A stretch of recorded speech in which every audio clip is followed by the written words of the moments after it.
Hello, आज हम लोग देखेंगे बुद्धि के प्रकार। इससे पहले हम लोग बुद्धि के प्रकार देख चुके थे। पहला तो गैरेट के अनुसार और दूसरा है थर्नडाइक के अनुसार। आज हम लोग देखेंगे गार्डनर के अनुसार बुद्धि के प्रकार। गार्डनर के अनुसार बुद्धि के 8 प्रकार हैं, जिसमें पहला है भाषाई बुद्धि, लैंग्विस्टिक इंटेलिजेंस।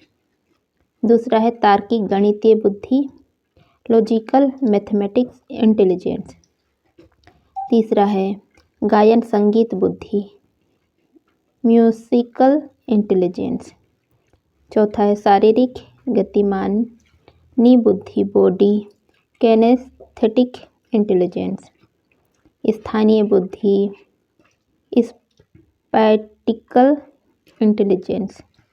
छठवां है व्यक्ति आत्मान या अंतः व्यक्ति बुद्धि, पर्सनल सेल्फ इंटेलिजेंस। सातवां नंबर है व्यक्तिगत अन्य बुद्धि, पर्सनल अदर्स इंटेलिजेंस। और 8वां नंबर है प्राकृतिक बुद्धि, नेचुरलिस्टिक इंटेलिजेंस। गार्डनर साहब ने 1983 ईस्वी में 7 बुद्धि के प्रकार बताए थे और 8वां बुद्धि के प्रकार जो कि प्राकृतिक बुद्धि है, इसको 1998 ईस्वी में जोड़े। अब गार्डनर के अनुसार बुद्धि के 8 प्रकार हैं, तो चलिए इसका डिटेल हम लोग आगे देखते हैं।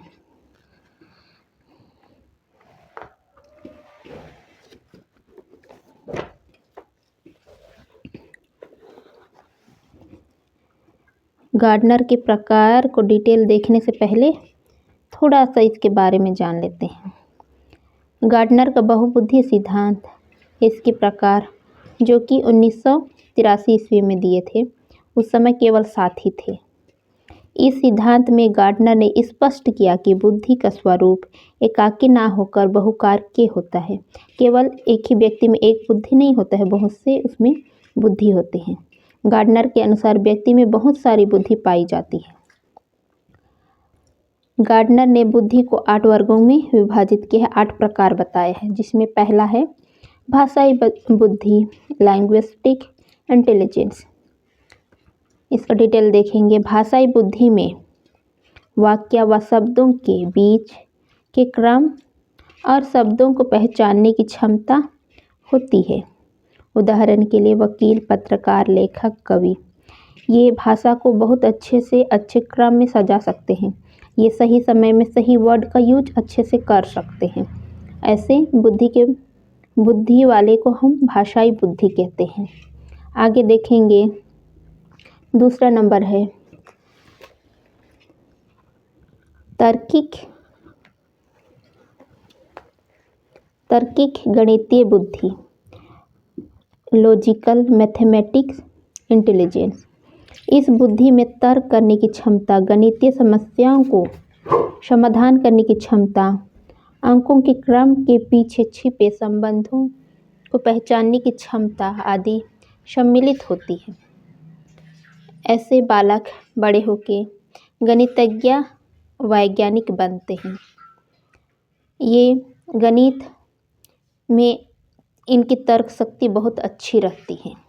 आगे देखते हैं हम लोग तीसरा नंबर, गायन या संगीत बुद्धि, म्यूजिकल इंटेलिजेंस। इस बुद्धि में लय, त्वरत्व आदि को सही ढंग से प्रत्यक्षण की क्षमता होती है। उदाहरण के लिए संगीतकार, गीतकार, वादक आदि। इसमें संगीतज्ञ लोग लय को बहुत अच्छे से पकड़ लेते हैं, कहाँ ऊपर करना है, कहाँ नीचे करना है, किस गीत के लिए कौन सा वाद्य यंत्र अच्छा रहेगा, ये सब इनमें पकड़ अच्छी होती है संगीतज्ञ बुद्धि में। आगे देखेंगे, चौथा नंबर है शारीरिक गतिमानी बुद्धि, बॉडी एनसीथेटिक इंटेलिजेंस।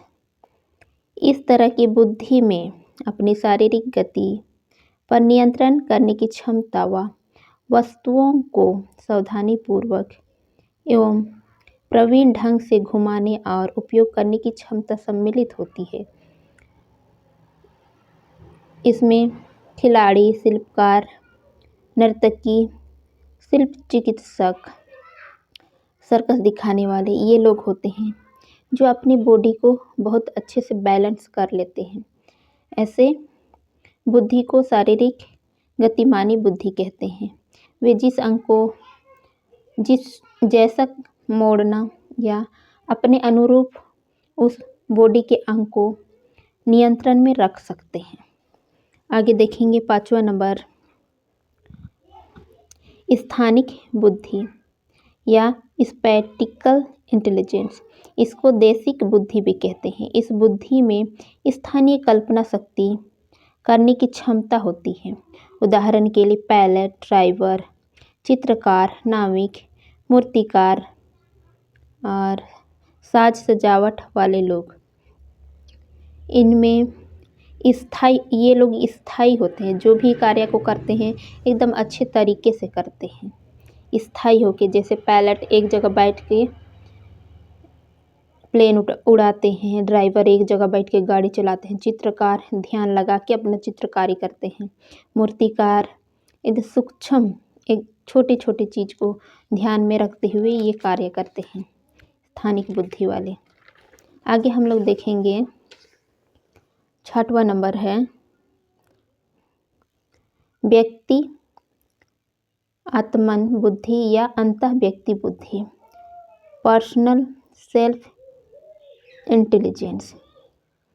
इस तरह की बुद्धि में अपने भावों एवं विचारों, संवेग को मॉनिटर करने की क्षमता, उनमें विभेदन करने की क्षमता एवं नई परिस्थिति में किस तरह से व्यवहार करना है जैसी क्षमता सम्मिलित होती है।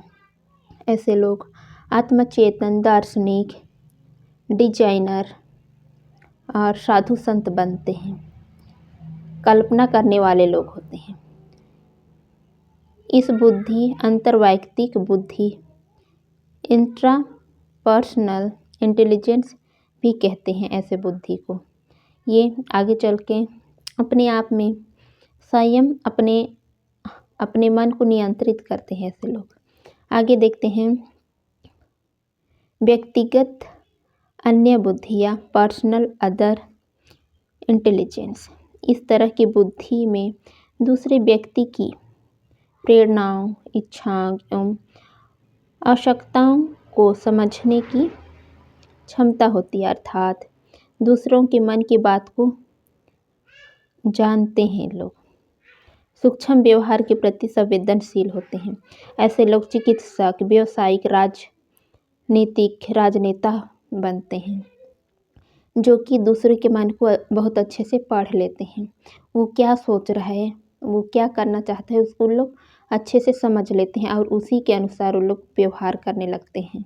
और ऐसे व्यक्ति अधिकतर अंतरावैयक्तिक बुद्धि कहलाते हैं। और ये लोग हमेशा 2-4 व्यक्ति के बीच या उससे अधिक व्यक्ति के बीच ही रहना पसंद करते हैं। और व्यक्ति आत्मन बुद्धि या अंतःवैयक्तिक बुद्धि ये एकांत खोजते हैं। और व्यक्तिगत अन्य बुद्धि वाले लोग हमेशा ग्रुप में रहना चाहते हैं। आगे देखते हैं 8वां नंबर प्राकृतिक बुद्धि, नेचुरलिस्टिक इंटेलिजेंस, जो कि गार्डनर साहब ने 1998 ईस्वी में इसको बुद्धि के प्रकार में जोड़े थे। इस बुद्धि में विशेष ज्ञान सम्मिलित रहता है जो कि प्राकृतिक से रिलेटेड रहता है। प्राकृतिकवादी, वनस्पति, पक्षी वैज्ञानी, जैव वैज्ञानिक, जो कि प्रकृति को प्यार करने वाले लोग होते हैं, ऐसे व्यक्ति को प्राकृतिक बुद्धि वाले लोग कहते हैं। आगे देखेंगे गार्डनर साहब की कुछ